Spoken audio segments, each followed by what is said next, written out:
السلام عليكم ورحمة الله وبركاته. كلنتي وعن أو ناكسن أخيارت قيمة أي قدرنتي النجوم وضنو halkani waa Gool FM waxaad ku soo dhawaataan muuqaal kale oo aad u xiiso badan.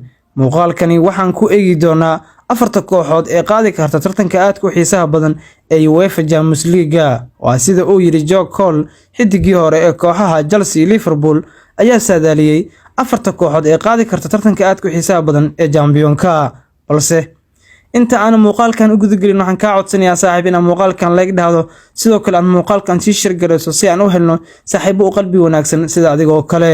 ha iloobin in aad page-kan follow soo dhahdo si aysan ku dhaafin muuqaalada maalin walba aan soo gelino. xidigii hore ee kooxaha Chelsea Liverpool ayaa saadaaliyay in kooxaha ugu cadaadi ku guuleysan karaan tartanka aad ku xiisaha badan ee UEFA Champions League. Joe Cole ayaa Real Madrid aan u arkin kooxaha ugu cadcad ku guuleysan kara tartanka xilli ciyaareedkani. waxaan u maleynayaa in kooxda PSG, Manchester City iyo Liverpool iyo Bayern ay yihiin kooxaha ku guuleysan kara tartanka aad ku xiisaha badan Championka, ayuu u sheegay BT Sport. Real waa kooxda ugu koobka badan Championka, sidaas darteed waxa ay leedahay ammaan weyn. waa koox cajiib ah oo hogaamiye tababare aad u fiican, laakiin uma arko xilli ciyaareedkani in ay tahay koox guuleysan karta tartanka aad ku xiisaha badan. xilli ciyaareedkii hore Man City, Liverpool iyo Chelsea waxa badbaadiyay goolahay Courtois. mar kale miyuu sameyn karaa ayuu sii raaciyay.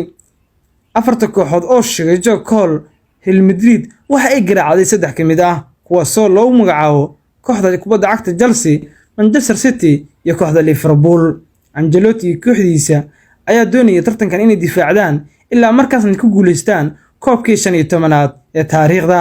oo wax ay adag tahay in aad saadaaliso tartankan aad ku xiisaha badan marka ay dheelayaan dhowr kooxood oo kala dheela qaaradda Yurub. waxaa jira kooxo badan oo tartankan ka qayb ah soo noqotay dhowr ciyaartooy kuwaas ay doonayaan inay tartankan isku muujiyaan. sanad walba ee la bilaabayo tartankan UEFA Champions League waxaa loo saadaaliyaa kooxo kala duwan, haddana sidaas ay tahay ugu dambeyntii waxaa qaadi doona koobkani hal koox. xilli ciyaareedkani yaa isleedahay adigu way qaadi kartaa, laakiin Joe Cole ayaa saadaaliyay afarta kooxood ee uu saadaaliyay tartankani waa afar kooxood oo aad u weyn sanadkan inta badan is adkeeyeen. kooxda kubadda cagta Manchester City ayuu u saadaaliyay in ay qaadi karto tartankani, waana mid kamid ah kooxaha la rajeynayo sanadkan inay qaadaan. sidoo kale wuxuu soo raaciyay kooxaha kubadda cagta Bayern Munich oo ah koox kale aad u awood badan doonaysa tartankani inay wacdar ka dhigto. ha iloobin kooxda kubadda cagta Liverpool taasoo ah koox kale awood badan, waana kooxdii u dambeysay ee Real Madrid finaalka la ciyaartay. wuxuu u saadaaliyay kooxdani in ay qaadi karto tartankani. sidoo kale wuxuu u saadaaliyay kooxda kubadda cagta PSG in ayadana ay qaadi karto haddii saddexdaas kooxood ay qaadi waayaan. PSG waxa u dheelo ciyaartooy aad u waaweyn kuwaasoo kubadda cagta magac kale sida Lionel Messi, Kylian Mbappe, Neymar Jr iyo xidig kale aad fara badan. Joe Cole ayaa saadaaliyay afartaasi kooxood aan ku soo xusno muuqaalkan in ay qaadi karaan tartanka aad ku xiisaha badan UEFA Champions League mid ka mid ah. haddana marka la kugu celiyo kooxaha magacoodana waa Manchester City, PSG, Liverpool iyo Bayern Munich.